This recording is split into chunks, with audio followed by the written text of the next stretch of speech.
I was 28 when I got the message that changed everything. Not a call, not an invite, not even a casual, "Hey, you coming?" It was a message, a stupid, four-word text that left my stomach in knots. "It's just easier without you." That was my cousin Marissa's response when I asked if my invitation to her wedding got lost in the mail. No emoji, no explanation. Just a cold little sentence that somehow managed to slap me harder than anything my family had ever said before. And believe me, they've said a lot. Let me back up. My name's Liam. I'm the kind of guy who shows up. Always have been. When my aunt broke her ankle last year, I was the one who drove her to her appointments. When my cousin Trent needed help moving out of his dorm during a blizzard, guess who rented a van? When my uncle forgot his wallet at a family dinner, I paid for everyone. Again, I don't say that to make myself sound like a saint. I'm far from it. But I've always been there, even when it wasn't convenient, even when it wasn't appreciated. And my family, let's just say they operate like a sitcom written by people who don't know what boundaries are.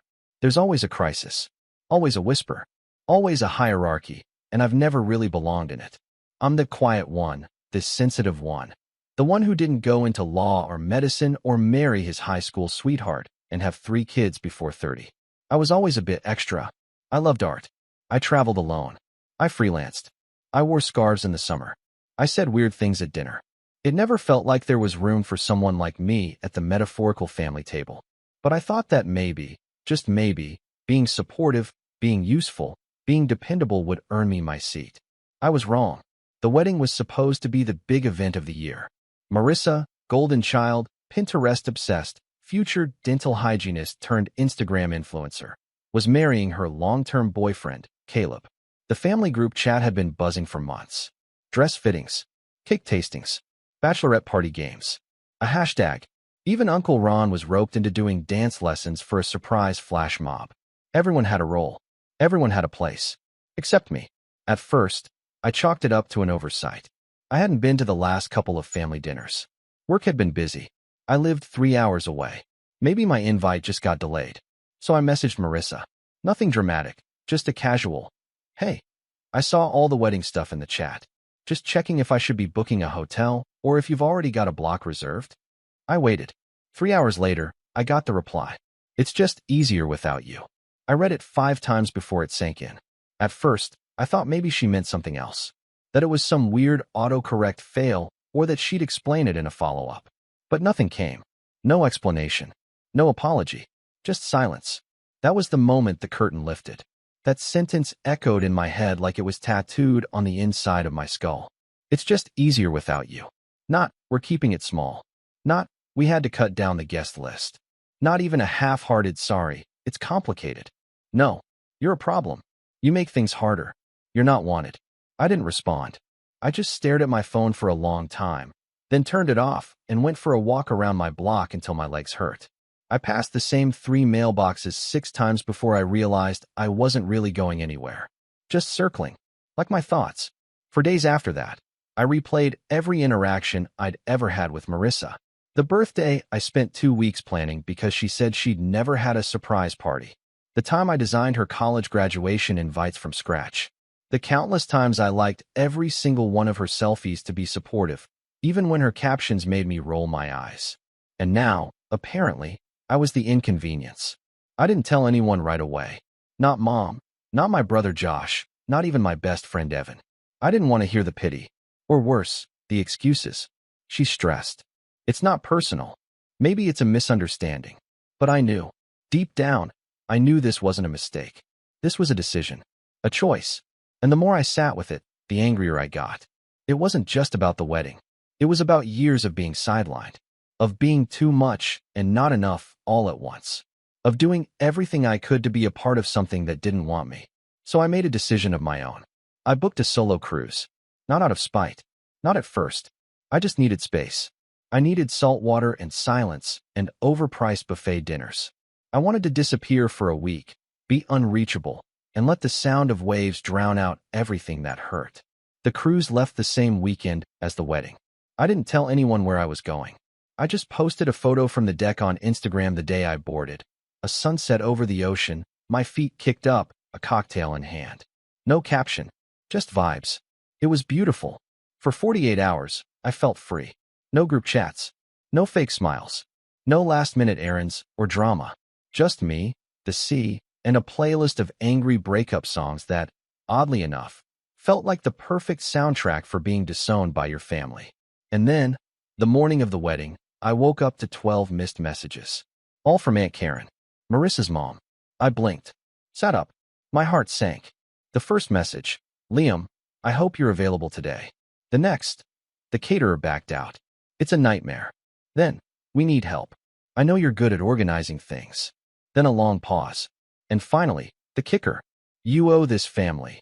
Wire $7,000 now or the wedding's ruined. My phone slipped from my hand. I stared at it in disbelief, like maybe the sunlight bouncing off the ocean had cooked my brain. But no, I read it again. You owe this family. Not can you help us out. Not, we'll pay you back. Not even, we're desperate. Just a demand. An accusation. A threat, almost. That was the moment something inside me snapped. But I didn't reply. Not yet. Because I had a plan. And if they thought they could use me after pushing me out, after saying I wasn't worth inviting, then they were about to find out just how easy life was without me. I'll tell you what happened next. But first, let me take you back, because the wedding? That was just the final straw.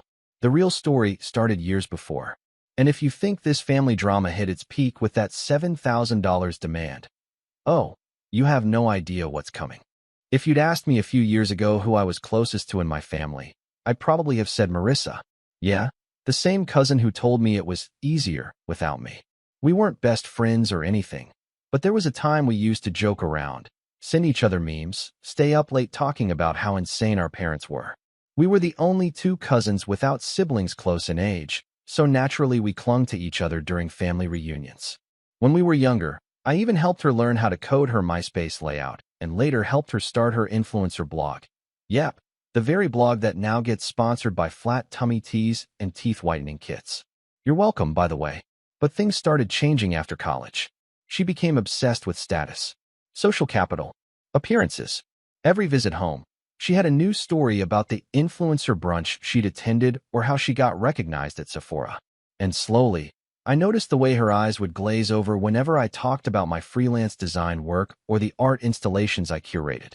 She used to be proud of me. Suddenly, I was just quirky, a little offbeat. She said it with a smile, but it always landed like a slap.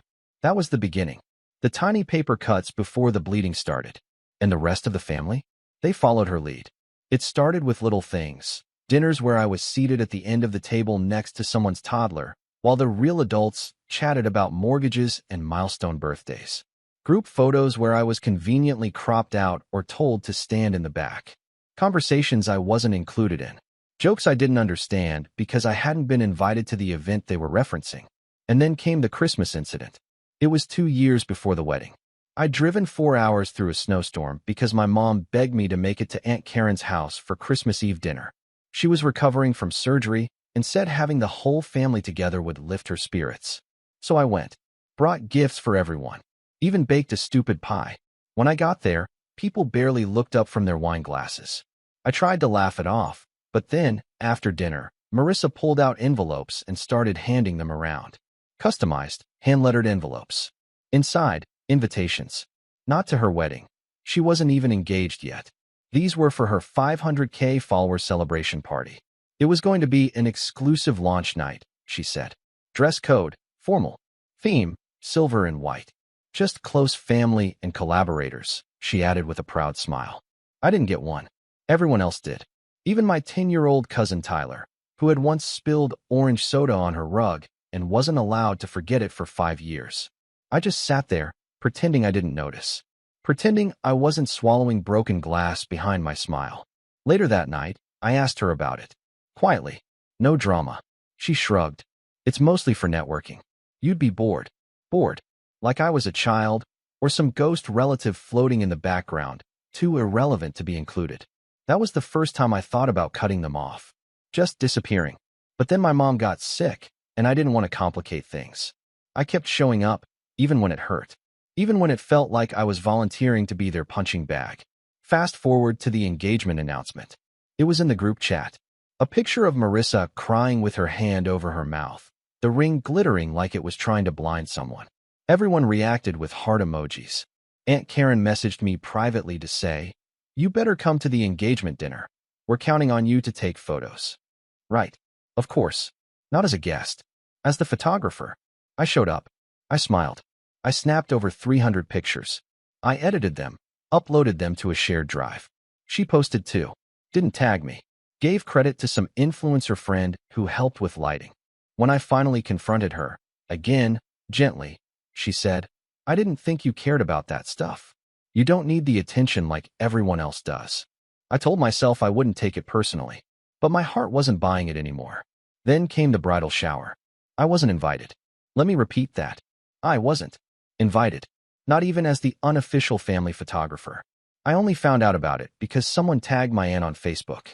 There she was, beaming next to a mimosa bar, surrounded by white balloons and giant cardboard cutouts of Marissa's face. The caption read, Best bridal shower ever, love my tribe. The comments were all some variation of stunning and goals. I texted my mom. She said she was sure it was just a small thing and that they probably didn't think to invite the guys. But I saw the photos. My male cousins were there.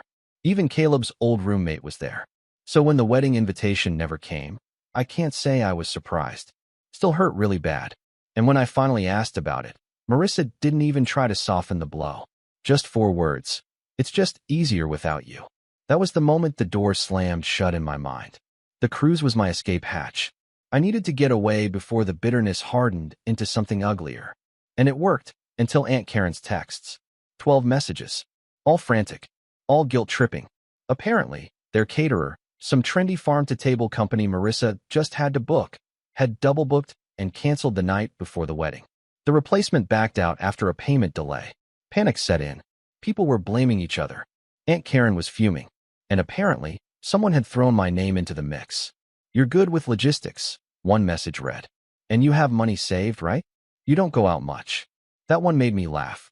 I do have money saved, sure. But only because I don't go out much. Because I budget. Because I live within my means. Not because I'm some secret benefactor waiting to bankroll a wedding I wasn't even invited to. But then came the line that turned my stomach. You owe this family. Wire $7,000 now or the wedding's ruined. No, please. No context. Just a demand. It took me a full 5 minutes to even process it. Then I remembered something. Last summer, I had helped my aunt out of a financial pinch. Quietly, without asking for credit. She needed help covering medical costs that insurance didn't fully handle. I gave her $3,000. She swore she'd pay me back. She never did. I never brought it up. And now, apparently, that act of kindness had turned into a ledger item. You owe this family. Like I was in debt. Like helping her once meant I was now obligated to fund a wedding I wasn't invited to. I didn't respond. I let the messages keep coming. Screenshots. Voice notes. Even a passive-aggressive, hope you're enjoying your cruise while your family falls apart. That one made me pause. Because I was enjoying it. For once, I wasn't being used. I wasn't being ignored. I wasn't being pitted or pressured or blamed. I was just being. Alone. Free. But then the call started. First from Aunt Karen. Then Uncle Mark. Then, of all people, my own mom. She was trying to stay neutral, but I could hear the strain in her voice. They're desperate, she said quietly. They're saying the venue won't allow outside food, and if they don't get another caterer by noon, they'll lose the deposit. That sucks, I said, keeping my voice calm. But why am I involved? There was a pause. Because they know you'd fix it. That's when I realized. They didn't want me around unless they needed something fixed. I wasn't family. I was a tool. A backup plan. A walking favor machine. And it was happening again. But this time, I didn't cave. I told her I'd think about it, and hung up. Then I turned off my phone. Completely. No airplane mode. No checking messages. Just off. For the next 12 hours, I lounged on the deck, read a book I'd been meaning to finish for months, and watched the wedding unravel in my imagination like a bad reality show. But I wasn't gloating. Not exactly. There was still a sting. Still a little boy inside me asking, why wasn't I good enough? Why didn't they want me there? And then, just as I was beginning to let it go, the ship docked for a day stop in the Bahamas. I turned my phone back on to take a few photos for myself. That's when I saw the voicemail. From Marissa. I hesitated, then pressed play. Her voice was tight. Cold. Controlled. I don't know what game you're playing, Liam. But this is low, even for you. We're family. You don't just abandon people on their wedding day. You don't just sit back and watch things fall apart. You owe us. You owe me. And if you don't want to be remembered as the one who ruined the most important day of my life, you'll fix this. Now. She hung up. No apology. No ownership. Just venom. And suddenly, I didn't feel guilty anymore. Because in that moment, something crystallized in my chest. A quiet rage. A new clarity. They wanted a villain? Fine. I could be that. But not the one who ruined their day. The one who made them remember it. Not just the wedding. The months that followed. Because I wasn't done. And they had no idea who they were messing with. The day after the wedding, I stepped off the cruise ship feeling like I'd just been born into an entirely different life. The sun was too bright. The air felt too clean. Everything around me moved slower, like the universe had decided I needed a moment to recalibrate before stepping back into reality. But the moment didn't last long.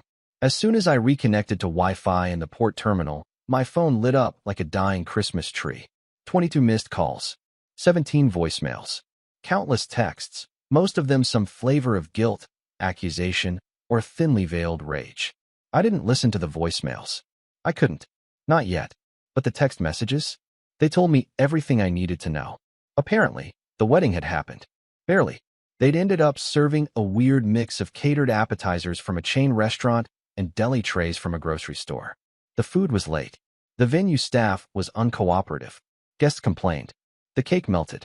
The DJ packed up early after a dispute with the best man. And the flash mob? Scrapped. Some of the messages said it was still beautiful in the end, but I could read between the lines. It was a mess. A panic spiral held together by duct tape and denial.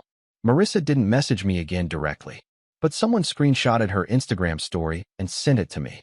It was a blurry photo of her and Caleb with sparklers behind them, her expression somewhere between a forced smile and outright exhaustion. The caption? You can't choose family, but you can choose to move on. Followed by a broken heart emoji. That was the last time I heard from her, at least for a while.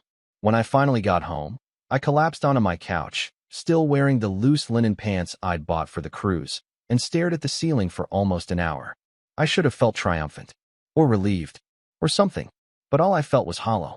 Because the truth was, I didn't want any of this. I didn't want to be the villain. I didn't want revenge. I didn't want a feud. I just wanted to be wanted. I wanted my family to see me, to value me, to treat me like more than a backup generator they could plug in when things went dark. But they never had. And now, they never would. That realization broke something in me. I don't mean in a dramatic, throw a glass against the wall kind of way. It was quieter than that. Sadder. Like watching a childhood toy finally fall apart in your hands after years of pretending it still worked. I cried. Not the pretty, single tear kind of crying. Ugly crying. Gut deep sobs. I cried for 10 years of trying to earn love that was never really available to me. I cried for every event I showed up to, every favor I did, every phone call I answered at 2 a.m. I cried because, for the first time, I realized I'd been chasing a version of family that only existed in my head. And when the crying stopped, I was alone. That was my rock bottom. The week that followed was a blur. I couldn't bring myself to open my laptop. My freelance deadlines piled up. Emails went unanswered. I barely ate. My fridge was empty except for almond milk and half a lemon. Even my cat, Miso, started giving me judgmental looks like she was considering moving out. I stopped checking my phone. The buzzing stressed me out. I deleted Instagram, then Facebook. I kept Twitter, mostly because the drama there wasn't personal and I needed a distraction. But even that got old fast. Then, 5 days later, a card came in the mail. No return address. Inside was a plain white piece of cardstock with one sentence, typed in all caps. You really showed your true colors. No signature. Just that. I stared at it for a long time, then laughed. It wasn't a happy laugh. More like a final laugh. A tired laugh. I'd spent my whole life being someone's plan B. Their fixer. Their quiet enabler. And now that I'd finally drawn a line, this was how they responded. By accusing me of revealing my true colors. Like refusing to be manipulated was some kind of betrayal. That night, I threw the card away. And the next morning, I opened my laptop. The first email I saw was from a small indie magazine I'd pitched a few months back. They wanted to feature my recent photo series, the one I shot in Berlin the previous year. The editor called it hauntingly vulnerable. They offered me a modest stipend and a full spread in their digital issue. I almost didn't reply. My first instinct was to question if I deserved it. But I paused, took a breath, and typed out 2 words. Thank you. That tiny act of acceptance was the first step up from the bottom. Over the next few weeks, I started rebuilding. Not just my career, but myself. I took on smaller projects. Nothing flashy, just work that felt good, honest. I redesigned logos for a few local businesses, helped a friend with his documentary website, created a branding kit for a queer-owned coffee shop that had been struggling since the pandemic. They paid me in cash and lattes. I didn't mind. I also started walking. Every evening. No headphones. No podcast. Just me, the pavement, and the sound of my thoughts. At first, those thoughts were brutal. Loops of doubt and grief. But eventually, they shifted. They got quieter. More curious. I started thinking about what I wanted next. Not in the big, life plan kind of way. Just day to day. I painted again. Badly, but with enthusiasm. I hosted a tiny dinner for a few friends, just pasta and cheap wine, and no one asked me to organize anything. We laughed until midnight. And the most surprising thing? People started reaching out. Not the family. Not yet. But others. Old clients. A former professor who'd seen my work in the Indie Mag. A nonprofit that needed someone to help with digital storytelling. It was like the moment I stopped chasing validation from people who never intended to give it. Other doors started opening. And still, the silence from my family echoed like a church bell in the distance. Faint but impossible to ignore. Until one afternoon in October, my mom called. I didn't answer at first, but she left a voicemail. Liam, I just wanted to check in. I know things have been weird.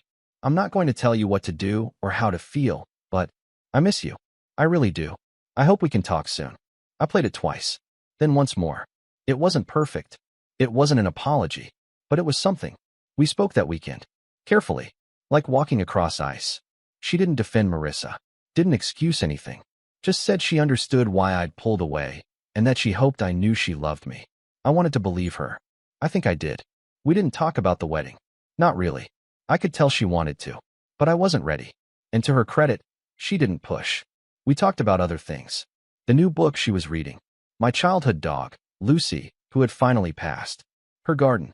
And for the first time in months, I felt something shift. Not reconciliation. Not forgiveness. Just space. Space to begin again. But the thing about finding peace is, it doesn't mean you forget. You still remember who let you bleed. You still remember the betrayal. You still remember the voicemail that said, you owe us, after a lifetime of giving. And as I rebuilt, slowly, quietly, without fanfare, I started to wonder if maybe, just maybe, I had more power than they thought. Because here's the thing. When you've been the underdog your whole life, people never see you coming.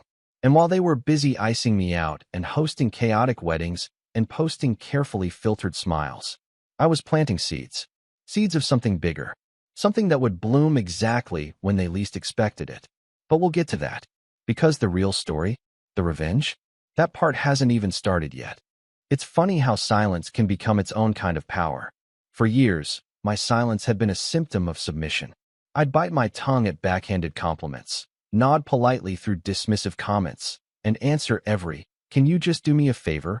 with a strained smile and a quiet yes. But now, the silence was deliberate, controlled, mine. Months passed after that last call with my mom.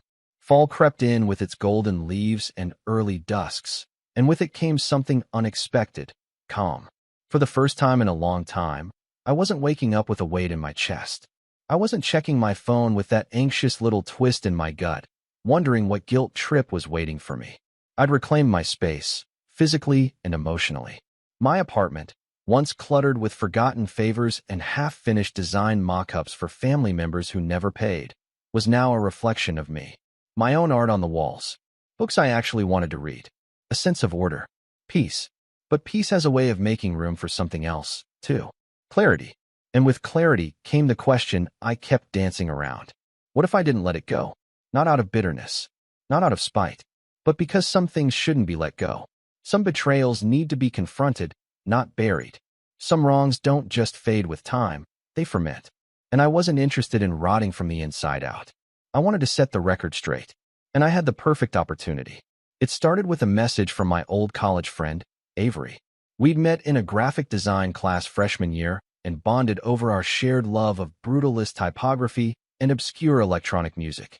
After graduation, she'd gone into event planning, of all things, and had carved out a niche working with high-end venues that catered to influencers and socialites.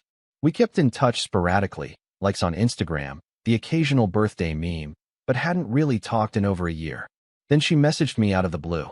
"Hey Liam, I might have a client for you. Some wedding planner dropped the ball on their website launch, and they need a rescue mission ASAP. You still doing freelance branding work?" Wedding planner. I froze. I replied, trying to keep my tone neutral. "Sure. I've got some bandwidth." "What's the client's name?" Avery sent me a name I recognized immediately. Lux Vows by Vanessa. Vanessa Crane. The same woman Marissa had hired as her exclusive wedding consultant. The one who had her own podcast, her own line of organic wedding candles, and a TikTok following obsessed with her vision board manifesting method. I remembered seeing her tagged in 1,000 wedding prep posts from Marissa's feed before I deleted the app. I did a quick search. Apparently, Vanessa had quietly distanced herself from Marissa after the wedding fiasco. No posts, no photos, no tags. Word in the industry was that Vanessa's brand had taken a hit, thanks to rumors that she'd mishandled the catering contracts and nearly ruined a high-profile wedding. I didn't have to guess which one.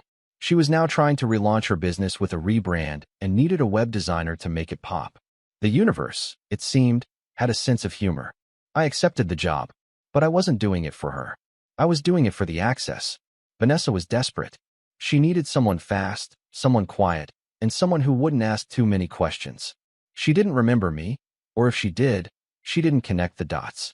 I was just a name in Avery's network, a reliable contractor with a clean portfolio. We scheduled a Zoom call to go over her vision.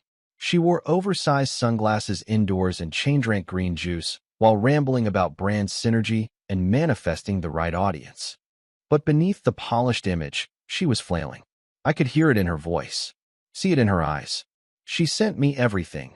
Her original wedding planning contracts, her testimonials, some of which I recognized as fake, and even her full client database, so I could pull success stories for the news site.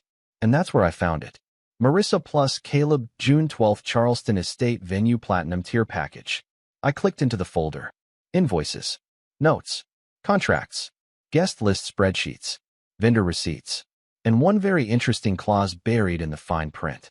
Client assumes full liability for any third-party cancellation due to late payment beyond contractual timelines. Lux Vows is not responsible for catering, entertainment, or vendor replacement past the 48-hour mark. There it was. Proof. The caterer hadn't backed out because of some freak accident. They'd pulled out because Marissa hadn't paid them on time. Vanessa had tried to spin it during the wedding aftermath, probably to save face. But the truth was right there in the logs. Missed payment. 3 follow-up emails. No response. It wasn't sabotage. It was incompetence. And yet, they'd pinned the blame on me. The absent cousin who refused to help. I stared at the screen for a long time, my fingers twitching. This was the crack in the wall I'd been waiting for. But I wasn't about to weaponize a single PDF. Not yet.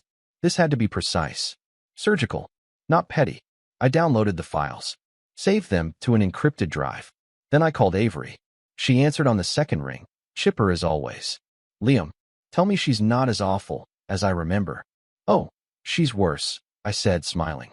"Listen, can I ask you something off the record?" "Always. I need a list of her former clients. Specifically the ones who ended up unhappy." There was a beat of silence. "Why?" she asked. "Because I want to help them tell their stories." Over the next 2 weeks, I reached out to 5 couples who had worked with Vanessa in the past 2 years. 2 never responded. 1 politely declined. But the other 2? They were eager to talk. One had lost thousands after a venue switch was bungled last minute. Another had to fire Vanessa mid-planning after a vendor miscommunication led to their engagement photos being ruined. Both were willing to share their stories anonymously. I started drafting a blog post. No names. No direct accusations. Just a detailed exposé on red flags in influencer wedding planning. I included anonymous quotes, contract excerpts, and a scathing breakdown of common manipulation tactics used to shift blame onto vendors or family members when things go wrong. Then I submitted the article to the same indie magazine that had published my photo series. They loved it. Scheduled it for their February issue. Right around Valentine's Day. Poetic, really. But I wasn't done yet. there was still the family. Because while the world might not care about Marissa's drama, they did. And I had something they would care about. Remember that guest list spreadsheet? The one buried in Vanessa's files? It had a notes column. And in that column, next to each name, were little color-coded labels. Green, VIP. Yellow, extended. Red, difficult. Next to my name? Red. All caps. Do not invite. May cause drama. Unreliable. Talks too much. I stared at that line for a full minute. Unreliable. The cousin who'd driven people to airports. Who'd paid out of pocket for their emergencies. Who'd taken photos for free and fixed their tech issues and lent them money they never returned. I was the unreliable one. I knew what I had to do, but it had to be more than just exposing them. It had to be transformative. I began sketching an idea, not revenge for its own sake, but justice, clarity, a mirror. So I reached out to a friend of mine, Maya, who worked in video production. She'd just launched a YouTube channel about toxic family culture and emotional manipulation, and she was looking for contributors who'd experienced it firsthand. I told her I had a story and receipts. She was in. We decided to do a series. Anonymized. Stylized. I'd use voice modulation. The documents would be blurred and redacted. We'd change the names. But the heart of the story would be intact. The first episode? A deep dive into the invisible child syndrome in toxic family systems. Guess whose story served as the case study? We scripted it carefully. I recorded my voiceover in a single take. Raw. Honest. Calm. Not angry. Just true. Maya edited it masterfully, adding visuals, dramatizations, and soft background music that made it feel almost like a short documentary. It wasn't vindictive. It was enlightening. It dropped on a Monday, and within 48 hours, it had 120,000 views. People saw themselves in it. The comments were full of strangers saying things like, "This is my family," and "I thought I was the only one." And then, the texts started coming again. This time, from people I hadn't expected. My cousin Amanda, then Trent, then even Uncle Mark. All of them had watched the video. All of them knew it was about our family. And all of them said the same thing, in different ways. "I'm sorry I didn't say anything before. I didn't realize how bad it had gotten. You weren't wrong." But the most surprising message came 3 days later. From Caleb, Marissa's husband. Just 2 lines. "I didn't know about any of it. I think we need to talk." I didn't respond. Not yet. Because talking wasn't enough anymore. I had a plan. And the next phase? That's when everything would change. I waited 2 full days before replying to Caleb's message. Not because I didn't know what to say, but because I wanted him to feel the weight of those 2 unread check marks. Let him sit in it. Let the silence grow heavy. When I finally answered, I kept it short. "I'm not sure what you didn't know, but I'm listening." He responded almost immediately, as if he'd been hovering over his phone since he sent it. "I didn't know how your family treated you. I didn't know Marissa blacklisted you from the wedding. She told me you didn't want to come." That made me pause. Of all the lies they could have spun, that one hit me in a way I didn't expect. Because it wasn't just a convenient excuse, it was an erasure. They hadn't just left me out, they rewrote the story so that it looked like I had abandoned them. I should have been angry, but I wasn't. Not anymore. Because I had something they didn't. The truth. And the perfect place to share it. After the success of Maya's video, we decided to expand the series into a full podcast, short audio documentaries with voice actors reenacting scenarios from real stories. I gave her full access to the folder I'd pulled from Vanessa's files. We cross-referenced it with my own call logs, texts, and screenshots, ensuring everything was verifiable. And for the final episode of the season, we saved the big one. The story of the wedding. The $7,000 demand. The voicemail. The guest list spreadsheet. Everything. I didn't name Marissa or my family directly. We used code names. The bride. The planner. The cousin. But anyone in my family who heard it, they'd know. We released it on a Friday morning. Quietly. No announcement. Just a title. Episode 8. You Owe This Family. Within 12 hours, it went viral. Not just popular, viral. It hit number 3 on the Apple Podcasts drama chart. BuzzFeed did a write-up. Reddit threads exploded with speculation. TikTokers stitched clips and acted out scenes. Memes started circulating. You Owe This Family became a phrase. A symbol of generational guilt, emotional labor, and quiet rebellion. And the fallout? It came fast. The day after the episode aired, Vanessa's brand account went private. Comments had flooded her last 3 posts, accusing her of mismanagement, lying to clients, and being complicit in family manipulation. She issued a half-hearted statement on her Instagram stories, claiming she was reevaluating her business values. A week later, her website domain expired. But that was just the first ripple. Marissa was next. At first, she stayed quiet, pretended she didn't hear the whispers, that she wasn't being recognized in the story. But when someone unearthed an old tweet she'd posted the day after her wedding, family can be the worst. Don't rely on anyone but yourself. Nail polish medium light skin tone. The internet pounced. People started connecting the dots. They found the wedding photos, noticed the missing cousin in group shots. Someone even screenshotted the old Instagram story with the caption, "You can't choose family, but you can choose to move on." That became a meme, too, overlaid with scenes of epic fails and family drama. Marissa tried to fight it, posted a long-winded notes app apology denying everything, claimed she did invite me, but I chose to make a scene, accused the podcast of being manipulative fiction. That was her mistake, because I still had the voicemail, the raw, unedited recording. Maya uploaded it, anonymously, legally, and with a disclaimer, within hours. It spoke for itself. "You owe this family. Wire $7,000 now, or the wedding's ruined." Her voice, her words, no denying it. After that, the internet turned cold. She lost over 40,000 followers in a week. Sponsors pulled out. Her content got ratioed. Even her loyal fans started questioning everything. And Caleb? He messaged me again, this time with something heavier. "I didn't sign up for this. She lied to me, to everyone. I think I'm done." I didn't reply. I didn't need to. A month later, someone sent me a link to a public Facebook post. Caleb had filed for divorce. Irreconcilable differences. The post didn't name her, but it didn't have to. The comments told the whole story. Half the family took his side. The other half went radio silent. I heard from my mom shortly after that. She asked if we could talk. In person. We met at a quiet cafe. Neutral ground. She looked older than I remembered. Not just in years, but in weight. Like she'd been carrying something for a long time and finally realized she didn't have the strength for it anymore. "I listened to the podcast," she said. I nodded. Said nothing. "I always knew things weren't fair with you. But I didn't realize how far it had gone. How bad it felt." "I'm sorry." I watched her face, trying to gauge the sincerity. There was no defensiveness. "No, but you have to understand." "Just apology." "Why didn't you say something earlier?" she asked softly. "I did," I said. "You just weren't listening." We sat in silence for a while. Then she reached into her purse and handed me a small envelope. Inside was a check. $3,000. "The money you gave Karen for her surgery. I'm covering it. She won't even know." I looked at her. It wasn't about the money. It was about acknowledgement. I folded the check and slid it into my jacket. For the first time in years, I felt like she saw me. We didn't hug. We weren't there yet. But as I left, she touched my arm and said, "I'm proud of you." Those 4 words unraveled something tight in my chest. I didn't cry. Not until I got home. And the rest of the family? The fracture was permanent.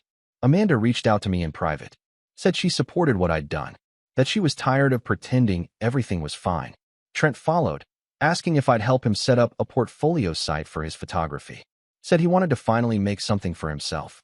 Uncle Mark apologized through a long, rambling email. Typical. But Aunt Karen never said a word. Last I heard, she was still telling anyone who'd listened that I sabotaged the wedding to get attention. Let her. Because here's the truth. I didn't ruin anything. They did that all on their own. All I did was stop covering for them. I stopped being quiet. I stopped being useful. I stopped showing up just to be dismissed. And in doing so, I found myself again. No more invisible cousin. No more emotional scapegoat. No more quietly bleeding to make others comfortable. I found my voice. And I used it. Now, they can sit in the silence I left behind. Because sometimes revenge doesn't look like a dramatic confrontation or a perfect gotcha moment. Sometimes it's just living well. Fully. Loudly. Without them.